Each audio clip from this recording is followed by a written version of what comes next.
Today we are deeply honored to welcome Dr. Rubin to RNA. Dr. Rubin is a senior fellow at the American Enterprise Institute in Washington, D.C., specializing in Iran, Turkey, the Kurds, and U.S. Middle East policy. A former Pentagon official with deep regional experience, his expertise is truly extensive. If I try to cover his full resume, we might not get to our discussion today. Welcome, Dr. Rubin. Thank you for being with us. If we start or begin with the most recent developments with the Straits of Hormuz remaining closed, President Trump issued a 48 hours ultimatum for Iran to reopen it. I mean, like warning of strikes on energy infrastructures and the deadline. So if the deadline is not met with what President Trump is asking, what do you expect? Like, are we going to see a lot of strikes on Iranian infrastructures and pretty much like larger scale of war or attack against Iran? No, I mean, despite Trump's ultimatum, what Trump appears ready to do is to target the South Pars oil field or Right. gas field. And that seems to be where the planning is concentrated right now. So while Trump had declared in this ultimatum he would go after Iranian infrastructure, still most of the people around Donald Trump are telling him, no, back off, because if the regime falls, you need that infrastructure intact. So you're saying that it's pretty much it's not gonna happen. Do you think No, it's I'm just saying a he'll target the the South Pars field. That's going to got be it, what he focuses on. got it. So these 48 hours is not actually what it sounds that they say that they're gonna start from the biggest one and then going down and down to the smaller infrastructure. So like probably yeah, probably we're not seeing that's gonna happen or that's gonna be the No, case, right? he'll That's go wrong. after the South Pars field. At the same time, the United States is going to continue to strike port facilities inside Iran, not only the official ones, but also the unofficial ones from which the Islamic Revolutionary Guard Corps runs speedboats. And then, of course, speedboats are too light and too small to be able to lay mines. But any port that can deliver, can fuel a frigate or a dhow would probably be Okay. targeted. And of course, it's not that you have to destroy the boats, you only have to destroy the temporary fuel storage. So we're not talking about huge facilities. Anyone who's ever been to a marina sees that there's basically a gas station there, a petrol station from which to fill up. I suspect that's what would be targeted. Interesting. How about the like overall, has the conflict reached a point of no return for United States and Israel, meaning that if the Islamic Republic regime survives, even at the weakest point of its life, would that represent a strategic defeat for Washington and Israel? Well, put it this way. The United States would claim victory if Iran's nuclear program was confirmed finished, which means that somehow there needs to be an inspection to determine what happened to the missing 400 kilograms of of enriched uranium. And so I suspect Donald Trump would accept a ceasefire during which the International Atomic Agency would come in and determine the whereabouts of that uranium and perhaps remove it from Iran. Israel, of course, is more worried about the regime and its survival. Donald Trump is enamored with this idea of a Venezuela model. He doesn't fully understand the ideology which is at the heart of the Islamic Republic. And so there's a divergence between Israel and the United States when it comes to that. But you're absolutely right. If the regime survives, they will claim victory. And frankly, as much as the Americans have triumphed militarily in this campaign, there's no question that the Islamic Republic has won the influence operation, the information operation that accompanies the military campaign. Right. Yeah, I mean, actually, that was I was gonna ask about the Venezuela version. And these were, I'm glad you brought it up, Doctor. Obviously, as you mentioned, we're dealing with a tyranny, crazy regime that is completely far away from actually what the Maduro was doing. Yeah, like Maduro to us, I was born and raised in under the regime, the current regime in Iran. So their ideology is it's way farther than the Venezuela. And even us, we're thinking it's going to be way harder for especially United States to deal with. So the $1 million question is: do you think what they are doing actually it's going to be with the result of being successful to toppling the regime, or that's not going to be a scenario? Well, first of all, when I say that Donald Trump is interested in the Venezuela scenario, I'm speaking as an analyst, not an advocate. I believe that, for example, turning the Iranian government over to someone like Mohammed Bakr Ghalibaf would be a huge mistake. That said, in answer to your question more directly, the best analogy I can think of right now would be to 1999 in the US campaign against Serbia. Now, on one hand, that campaign succeeded in forcing Serbian troops out of Kosovo. But on the other hand, a lot of people forget Slobodan Milosevic stayed in power, but he only stayed in power for another year because his support structure was so weakened. Now, I happen to believe that Mustafa Khamenei is dead. But even if he's not dead, it's clear that his constituency, in order for the appointment to the supreme leadership, was the Islamic Revolutionary Guard Corps. But every day this Yeah. conflict continues, that means that his constituents, the Islamic Revolutionary Guard Corps, are being killed and being reduced in number. And therefore, I'm not sure whether the supreme leader, as Mujtaba Khamenei, can survive, because ultimately, many of the existing clerics resent the fact that here's someone pretending to be an Ayatollah who's never even written his basic dissertation. True. So, like, pretty much, what do you think? What would be the end of this regime? What United States and Israel kind of has to do that, like, we're gonna see a new Yeah. government in Iran? Well, first Because of I all, mean, I'm so sorry I'm cutting you off. Like historically, for a country that attacks or tries to do a regime change, obviously it requires boots on the ground. So is that possible without having boots on the ground to have a new regime in Iran? Or if yes, United States will be the one that steps and the Iranian territory, or they're going to be like some other people who would do that job for the United States and Israel. no, I don't think that there will be boots on the ground. But let's be clear about what we mean about boots on the ground. I think it's highly possible the United States will occupy Harg Island and perhaps a few other islands, Abu Musa, Greater and Lesser Toomba Islands, and so forth.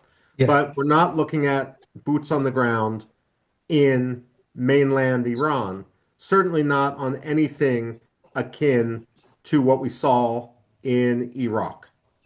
Now, when you say boots on the ground, however, what we're talking about is that Iraq situation in 2003. That's off the table. But if special forces go in temporarily, like Barack Obama sent special forces into Pakistan in order to kill Osama bin Laden, are you counting that as boots on the ground? I think most people would say no because it's just a pinpoint operation. And I can imagine pinpoint operations like that going on in Iran, and it wouldn't surprise me if we have American special forces in Iran as we're talking right now. Again, in very isolated, pinpoint targeting. But no, there's not going to be an occupation of Iran. The question then becomes whether the Iranians will stand up.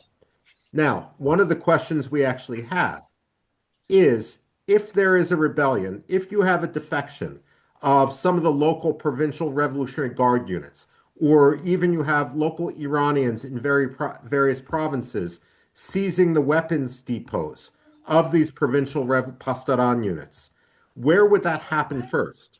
Now, it's natural that a lot of people will say that perhaps Kurdistan or Baluchistan would fall first.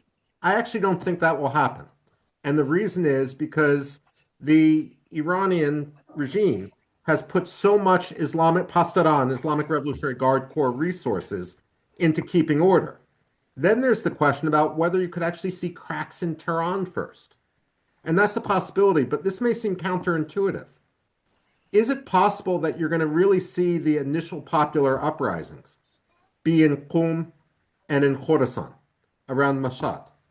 And the reason I say that is, on one hand, while they're home to clerical cities, on the other hand, many people who live under the thumb of the clerics and don't particularly like the privileges which these clerics claim for themselves, some of the most antagonistic people to the abuses of the clergy live in Qum and in Khorasan.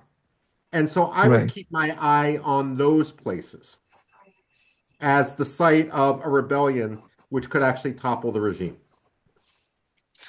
You are absolutely right, Dr. Robin, especially with long before the war started, we've seen large amount of military forces and equipments has moved to Western Iran, especially in the Kurdish parts. Well, turning to the situation of the Kurds, especially Peshmerga, you've written recently that arming or encouraging Iranian Kurdish parties for a resistance could end up being a gift to regime rather than a path to real change. Why do you see that? Why you think it's so risky? Even saying like the Peshmerga is actually has a long history with working with especially United States and approved themselves how a good fighter of they Okay. are. Again, it's important to note I'm speaking as an analyst rather Right. than as an advocate. And so it would backfire in two ways. I have no doubt, Fatah, how the Peshmerga can fight. But as you said, you're going to have the Pastaran trying to kill specifically those Kurds. And let's face it, Donald Trump may talk about this, but he's not talking about arming the Kurds so that the Kurds can have some sort of autonomy, like in Iraq. He's just tactically talking about having the Kurds be a distraction for the central government to draw fire away. So, on one hand, it's going to benefit the central government of the Islamic Republic because it's going to give them an excuse to kill Kurds without the United States supporting any end goal. At the same time, we see, I mean, let's face it, a lot of the Iranians in Tehran are a bit racist towards the Kurds. And we're not simply talking about the sectarian discrimination that the Kurds and the Baluch suffer under the Islamic Republic. We're also talking about people like Reza Pahlavi and the people surrounding him who have acted disgracefully over the last couple weeks, refusing to even answer the questions of Kurdish reporters and so forth. And so, if you have a situation where the United States isn't serious, could any Kurdish rebellion at this point in time rally some of those other Iranians around the regime? Now, what I worry most about also is the comparison with Iraq. A lot of people forget that in 1991, the genesis, the origin of the no-fly zone didn't come from Washington or London or Paris. It came from Ankara. President Turgut Özal proposed the no-fly zone as and a safe haven as a way of keeping the Kurdish refugees, out of Turkey. But right now, you don't, Recep Tayyip Erdogan isn't like Turgut Özal. He's not going to support a no-fly zone because I want the Kurds not, I mean, I don't want the Kurds to be killed for nothing. I do believe that there should be some degree of federalism inside Iran. I don't believe that separatism at this point will work. But there's a difference between thinking that if the Americans are supporting the Kurds, that means we're supporting the Kurdish objectives, as opposed to supporting our own objectives. And so I'm afraid that if the Kurds allow themselves to be the forefront of a rebellion, that tens of thousands of Kurds will be killed, and they will not have an autonomous federal Rojhelat. Well, there was a lot of great points, Doctor. Thank you so much for bringing them up. But speaking of Ankara, or specifically the Turkey and Erdogan, obviously in this conflict, Israel is involved as well. So, do you think Israel has enough power to kind of, um, how can I explain it, like stay on the way, or like being like support the Kurds in order to, as you just mentioned, like being like what they called making more problems for the Kurds if such a thing is gonna happen and the Kurdish Peshmerga is gonna go back and start the fight against the Islamic regime. Do you think Israel has the power to now let Turkey to be involved in that part of Iran? I don't believe, I would not trust the Israelis. What the Israelis are going to want is security for themselves and quiet. They're not necessarily going to want to engage permanently in Iranian Kurdistan. And we've already seen this with regard to Rojava, that despite all the Israeli rhetoric, rhetoric is cheap. Providing the Kurds with anti-drone systems or other military equipment, sniper scopes, night vision goggles, that's a whole different matter. And if the Israelis weren't willing to do that with the Syrian Kurds, why should the Iranian Kurds believe that the Israelis would be any different? Will the Turks move into Rojhelat? The, I mean, Erdogan is filled with bluster, but this would be the Vietnam War for Turkey. Remember, for all Erdogan likes to strut around and pretend that Turkey is a military power.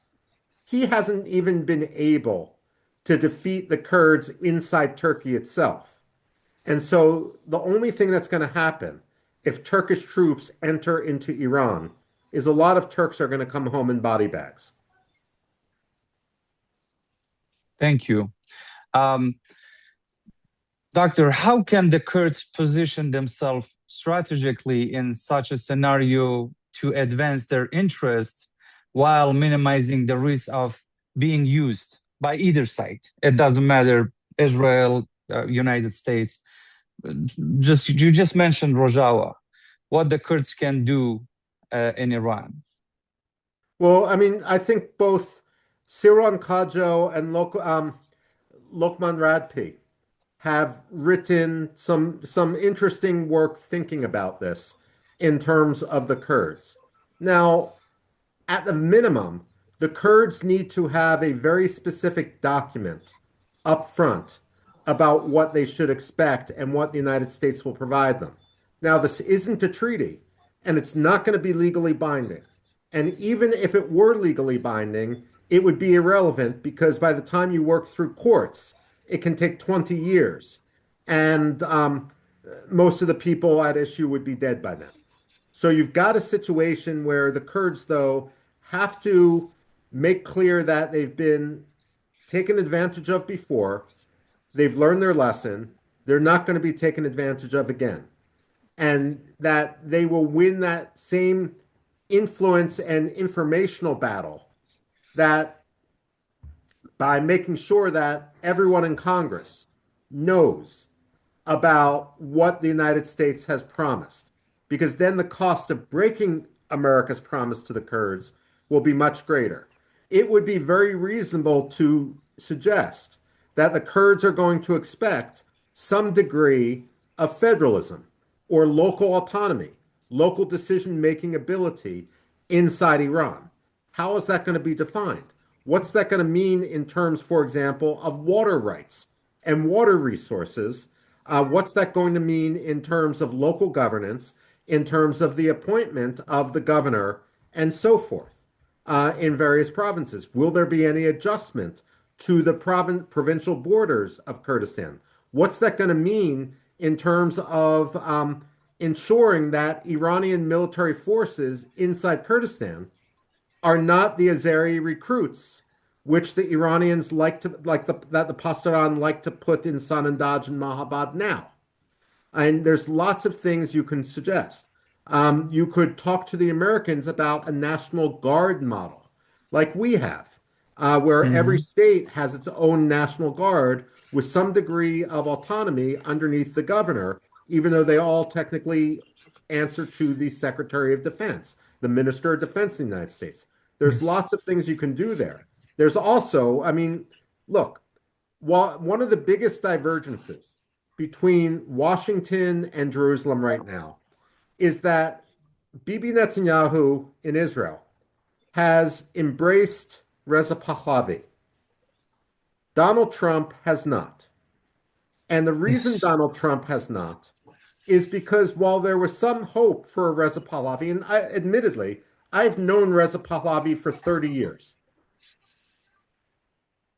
he has not distinguished himself well over the last 2 years. Many of his top advisors have urged him to become much more autocratic, and it's clear that he's not prepared to handle such basic questions as Kurdish rights.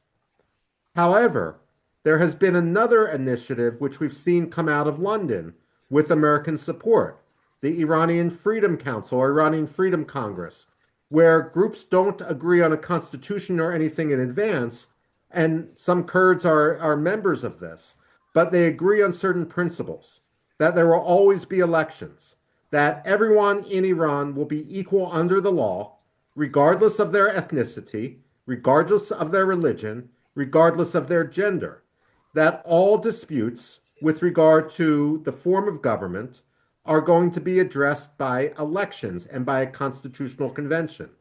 Basic sets of principles that Kurds can sign on to.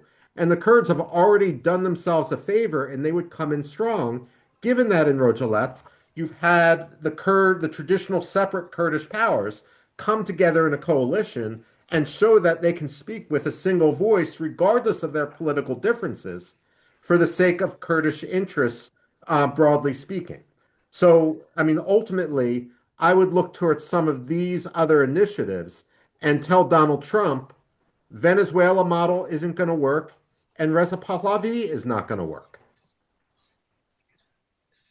Perfect. Actually, um, to be honest, I was kind of um, expecting this answer or statement from you.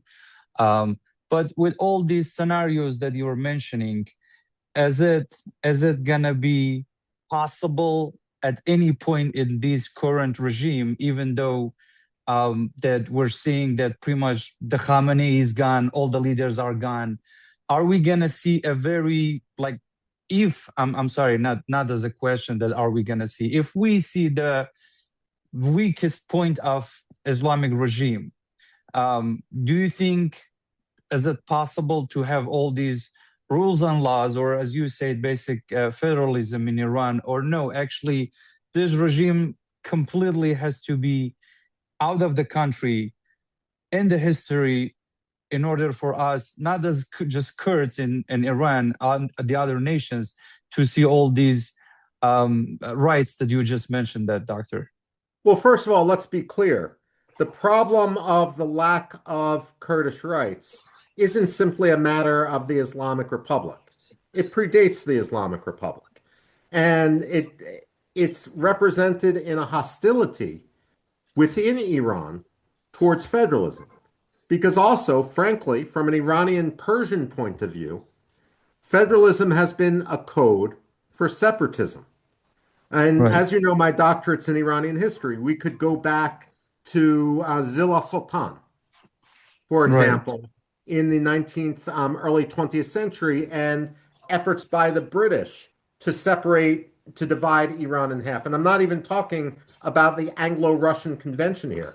We can talk about Sheikh Khazar and the Arab Revolt. We can talk about Mahabad. We can talk about the Azerbaijan crisis in 1946. We can talk about Kucha Khan in Gilan. The fact of the matter, and the Junglees. The fact of the matter is that what the Kurds need to do, and it is possible, is to define federalism in a way so that ordinary Iranians know that it's not a code for separatism. Um, because if you try to have separatism immediately, if at all, that's ultimately going to lead to a reaction. And if Kurds are 9 million, 10 million people out of 90 million people in Iran, it's still difficult to fight another 80 million people.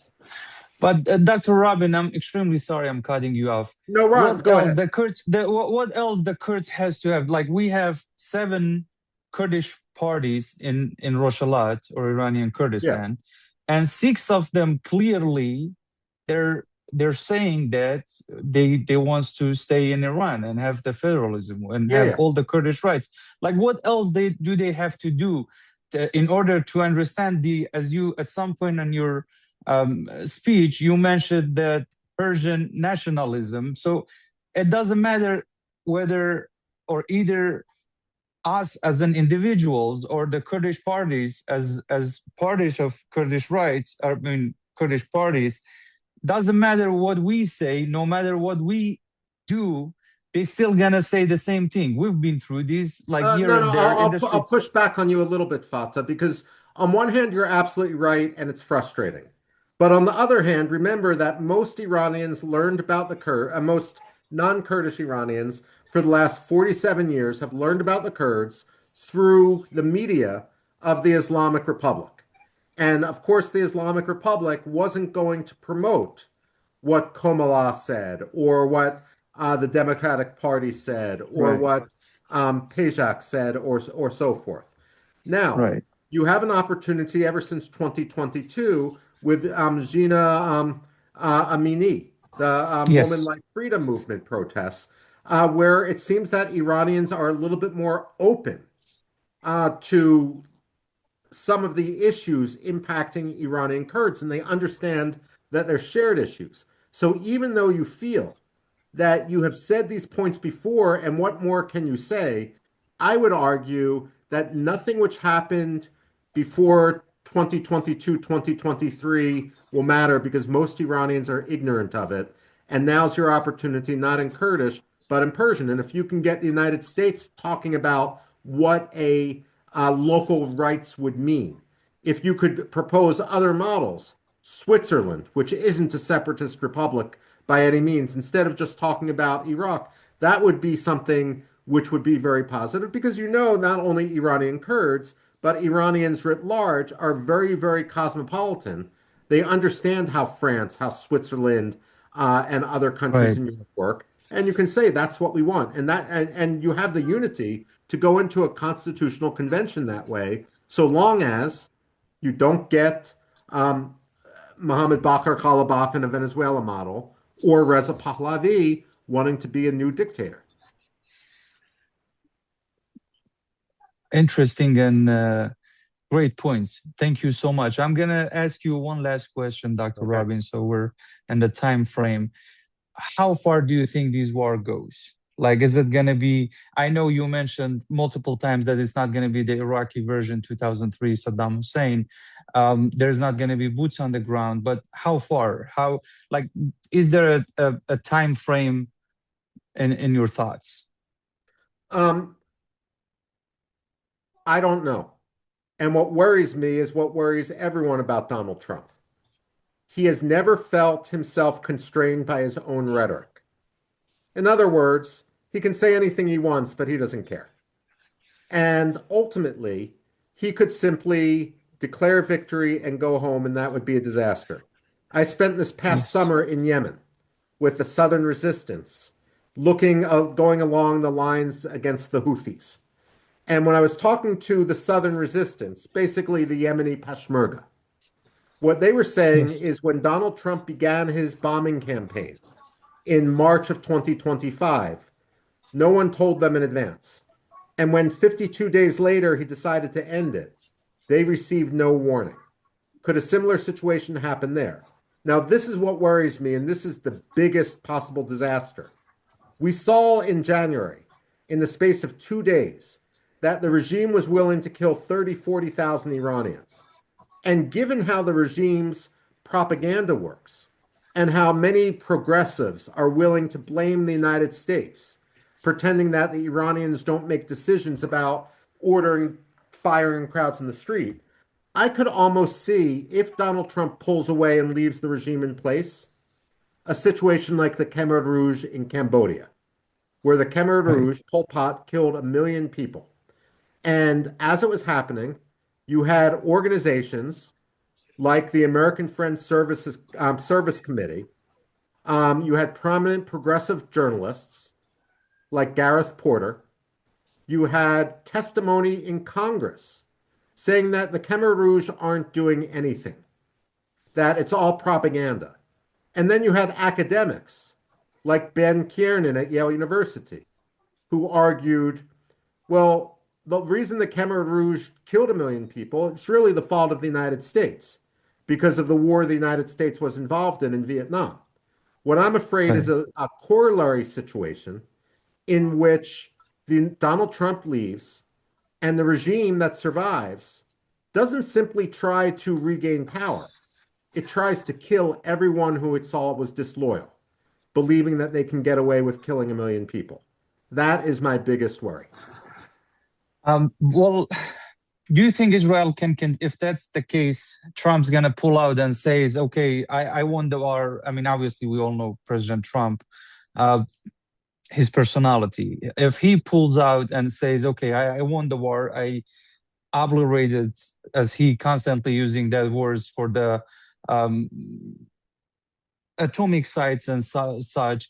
Do you think Israel can continue this fight alone? I think that, well, first of all, Israel, for example, drives more German submarines than the German Navy does. And Israel has shown that it has significant intelligence. What I would expect would happen in a situation like that is what happened between Israel and Hamas in Gaza before the October 7th, 2023 war, where every few years there would be, I mean, Hamas would gain its capabilities, and then Israel would have limited targeted strikes to take out a Hamas politician or a Hamas rocket factory.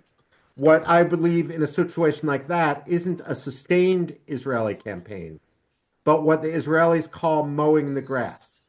Whenever the grass gets too high, the Israeli military will come in and cut it down to size.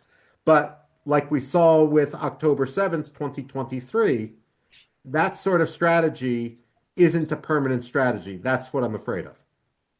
Like a failed state, you mean? Kind of. Well, I mean, Iran would remain a radical terror state and not a failed state like Somalia. But remember, North Korea, I would call it a zombie regime in that it has no popular legitimacy, but it still manages to hold itself together. 2 years ago, I went to Cuba, and Cuba's the same way. Right. I mean, talking to Cuban ambassadors and Cuban officials reminded me of when I talked to Iranian officials. I mean, they will spout the rhetoric, but you can see in their eyes that even they don't believe it anymore. And yet the regime is still in power. That's what Right. worries me. Hopefully, that's not going to be the case in Iran. Hopefully, we're going to see a new government, or hopefully, the Iranian people are going to be finally free Inshallah. and have a, inshallah. A lot of great points, Doctor. I really appreciate your kindness and being with us. You give us a lot of great points. Thank you so much. Appreciate Thank you. being with us. Thank you. You have a nice weekend.